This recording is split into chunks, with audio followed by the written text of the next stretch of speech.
ನಮಸ್ಕಾರ ಸ್ನೇಹಿತರೆ. ವಿಷಯ ಏನಂತಂದ್ರೆ ಪ್ರವೀಣ್ ಅವರು ಔಟ್ ಆಫ್ ಸ್ಟೇಷನ್ ಅಲ್ಲಿ ಇದ್ದಾರೆ.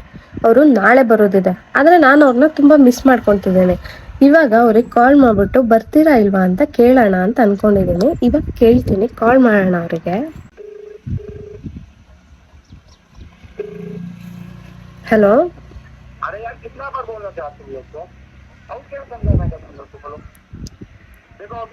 ಯಾರಿಗೂ ಬೈತಿದ್ದಾರೆ.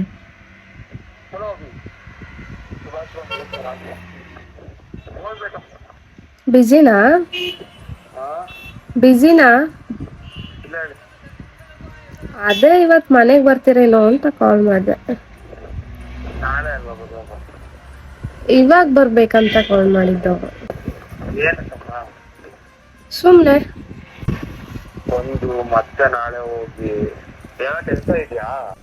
ಕೆಲ್ಸ ಅಂತ ಏನಿಲ್ಲ, ಯಾಕೋ ನೋಡ್ಬೇಕನ್ಸ್ತಿತ್ತು, ಅದಕ್ಕೋಸ್ಕರ ಕಾಲ್ ಮಾಡಿದೆ. ಮತ್ತೆ ಬೆಳಗ್ಗೆ ಎದ್ದು ಹೋಗ್ಬೇಕಾಗುತ್ತೆ. ನಾಳೆನೇ ಬರ್ತೀನಿ ಬಿಡಿ ಒಂದು ಸಲ. ಸರಿ ಆಯ್ತು, ಹುಷಾರು. ಏನ್ ಮಾಡೋಣ ಹೇಳಿ ಇಂಥವ್ರಿಗೆ.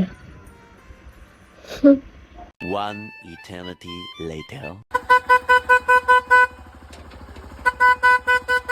ಒಂದ್ ಸೆಕೆಂಡ್ ಕಾಯಕ್ಕಾಗಲ್ವಾ? ಏನೇ ವಿಡಿಯೋ ಮಾಡ್ತಿರೋದು? ಸುಮ್ನೆ ಏನಾದ್ರು ಪ್ರಾಂಕ್ ಮಾಡೋದಕ್ಕೆ ಕರ್ಕೊಂಡ? ಫ್ರ್ಯಾಂಕ್ ಏನಿಲ್ಲ, ಬರ್ತೀಯಾ ಇಲ್ವಾ ಅಂತ ಟೆಸ್ಟ್ ಮಾಡ್ತಾ ಇದ್ದೆ. ಸರಿ ಆಯ್ತು, ಬ್ಯಾಗಿದ್ ಬಸ್ ನಾವು ತಿನ್ಕೊಬರೋಣ. ನೀನ್ ಆಚೆ ಕರ್ಕೊಂಡು ಹೋಗ್ತಿದ್ಯಾ?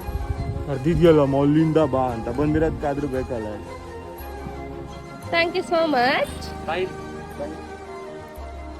ಸ್ನೇಹಿತರೆ, ಆಂಧ್ರದಿಂದ ಕರ್ನಾಟಕ ಏನ್ ಮಾಡ್ತೀರಾ ಹೇಳಿ? ನಮ್ ಜೀವನ ಹೆಂಗಾಗಿದೆ ಅಂದ್ರೆ ಹೋಗು ಬಾ ಆಗೋಗಿದೆ.